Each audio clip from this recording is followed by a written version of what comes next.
Assalamualaikum warahmatullahi wabarakatuh.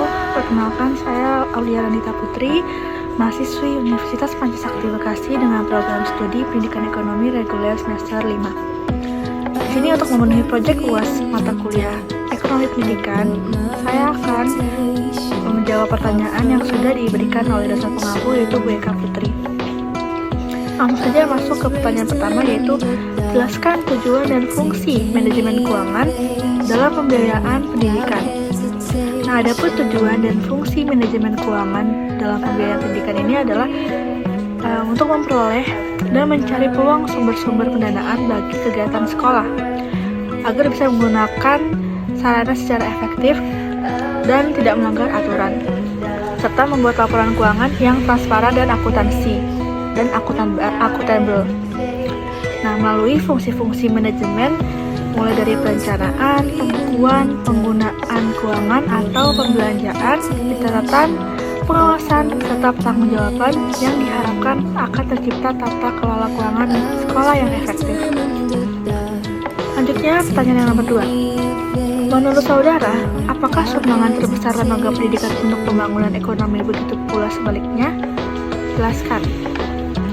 Menurut saya, sumbangan terbesar lembaga pendidikan untuk pembangunan ekonomi yaitu memberikan SDM yang unggul dan berkualitas untuk memajukan bangsa, yang memberikan dampak pada tingginya pendapatan nasional dan semakin tingginya pertumbuhan ekonomi. Karena pendidikan ini merupakan salah satu faktor pendukung dalam peningkatan pembangunan ekonomi, dikarenakan pendidikan dapat menciptakan suatu pola pikir pembaharuan atau inovasi, dikarenakan dan dapat menggunakan teknologi yang sebagai landasan dari pembelajaran untuk nantinya bisa menghasilkan tenaga kerja yang handal.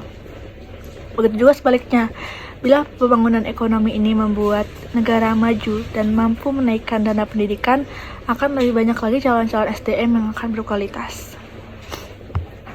Selanjutnya, pertanyaan yang nomor 3. Menurut saudara, apa sajakah indikator yang dapat digunakan untuk mengukur keberhasilan pendidikan? Dan apa sajakah faktor-faktor yang mempengaruhi keberhasilan pendidikan tersebut?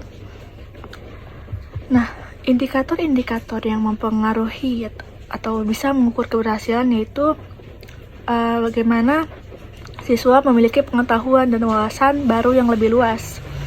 Yang kedua, siswa menemukan keterampilan dan minat dalam belajar serta mampu meningkatkannya lebih baik dan profesional. Yang ketiga, siswa memperoleh sikap dan karakter yang lebih baik serta siswa mendapatkan prestasi belajar di sekolah. Nah, faktor-faktor yang mempengaruhi keberhasilan pendidikan itu apa? Nah, berdasarkan sumber yang telah saya baca, jadi faktor-faktor itu terdapat 2 jenisnya, yaitu faktor internal dan faktor eksternal. Contohnya faktor internal yaitu faktor dari dalam diri, misalnya kesehatan siswa, inteligensi dan bakat dalam diri siswa itu tersebut, kemudian minat dan motivasi, serta cara belajarnya. Tentu bagaimana cara belajar siswa A dan siswa B pasti sangatlah berbeda. Makanya ini menjadi faktor-faktor keberhasilan yang berbeda juga. Kemudian dari faktor eksternal ada dukungan keluarga, sekolah, masyarakat, dan lingkungan sekitar. Misalnya siswa A ini tinggal di lingkungan yang bagus, kita sebut lingkungan yang sehat. Pasti akan juga mempengaruhi cara belajarnya siswa tersebut. Lain lagi kalau siswa itu tinggal dalam keluarga yang mungkin kurang harmonis. Lantas bagaimana dia mampu berpikir, mampu belajar di rumah dengan efektif. Kemudian pertanyaan yang selanjutnya, menurut saudara, apa sajakah manfaat yang diterima setelah menjalani proses pendidikan? Nah, menurut saya sendiri, manfaat yang akan saya dapatkan dalam proses pendidikan yaitu sebagai investasi panjang, di mana akan membuka kesempatan melanjutkan pendidikan yang lebih tinggi, seperti kuliah yang saat saya jalani saat ini, kemudian menumbuhkan wawasan, terbentuknya pola pikir, karakter yang baik dan tertata, dan kesempatan pekerjaan yang lebih banyak dan terciptanya kesejahteraan hidup yang lebih baik. Tentu manusia tentu kesuksesan bukan hanya dalam pendidikan, namun menurut saya sendiri dengan pendidikan membedakan orang-orang yang berpendidikan dan tidak. Itu dari pola pikir, dari karakter. Di sekolah kita diajarkan untuk selalu disiplin, masuk pada tempat pada waktunya, memakai seragam yang sudah ditentukan. Itu membuat kita menjadi pribadi yang disiplin.